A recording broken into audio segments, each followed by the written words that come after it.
बच्चों, जब आप लिविंग टिश्यू का केमिकल एनालिसिस करते हैं तो आपको दो फ्रैक्शंस देखने को मिलते हैं। एक आपका होता है एसिड इनसॉल्युबल फ्रैक्शन और दूसरा आपका होता है acid soluble fraction. So nucleic acids are such type of biomacromolecules जो कि एसिड इनसॉल्युबल फ्रैक्शन में देखने को मिलते हैं। न्यूक्लिक एसिड्स जो होते हैं वो जेनेटिक मटेरियल की तरह एक्ट करते हैं। Both DNA and RNA function as genetic material.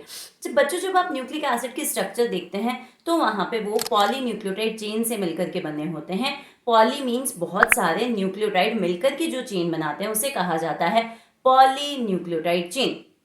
इस हिसाब से nucleotide is a monomer for polynucleotide chain. अब जब आप न्यूक्लियोटाइड की बात करते हैं बच्चों, तो it is made up of three components. एक आपका है heterocyclic compound that is nitrogenous base, दूसरा आपका है शुगर जो कि मोनोसेकेराइड शुगर होती है, और third one is phosphoric acid और फॉस्फेट ग्रुप।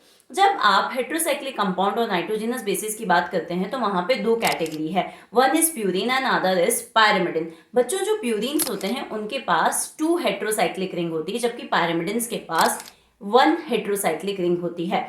प्यूरिन्स जो हैं उसमें दो नाइट्रोजिनस बेसिस आते हैं, one is adenine and other is guanine, और पायरिमिडिन के अंदर तीन नाइट्रोजिनस बेसिस आते हैं, that is cytosine, thymine and uracil. और शुगर जो मोनोसेकेराइड शुगर वहां पे है दैट इज पेंटोज शुगर।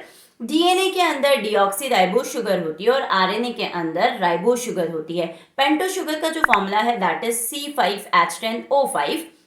तो राइबो शुगर का फॉर्मूला हो गया C5H10O5, बट जो डीऑक्सी राइबोज है उसके केस में जो 5 कार्बन की जो रिंग होती है उनमें से सेकंड कार्बन से ऑक्सीजन रिमूव होने की वजह से हम उसका फॉर्मूला बोलते हैं C5H10O4, और थर्ड वन इज आपका फॉस्फेट ग्रुप। अब जो न्यूक्लियोसाइड है वो किससे मिलकर के, न्यूक्लियोटाइड जो है वो किससे मिलकर के बना हुआ है, नाइट्रोजिनस बेस, देन आपका शुगर, देन आपका फॉस्फोरिक एसिड और फॉस्फेट ग्रुप। तो जब नाइट्रोजिनस बेस शुगर के साथ जुड़ता है बच्चों तो वहां पे एक बॉन्ड बनता है दैट इज नॉन एज आपका ग्लाइकोसिडिक बॉन्ड। और जब आप शुगर किसके साथ जुड़ता है, आपका फॉस्फोरिक एसिड के साथ जुड़ता है या फॉस्फेट ग्रुप के साथ जुड़ता है, तो वहां पे जो बॉन्ड बनता है दैट इज फॉस्फोएस्टर बॉन्ड। इस तरह से पूरा एक न्यूक्लियोटाइड या न्यूक्लिक एसिड का मोनोमर बनता है। आई होप मेरे बच्चों को ये छोटा सा जो कंसेप्ट है वो समझ में आया होगा। For such type of shorts stay tuned.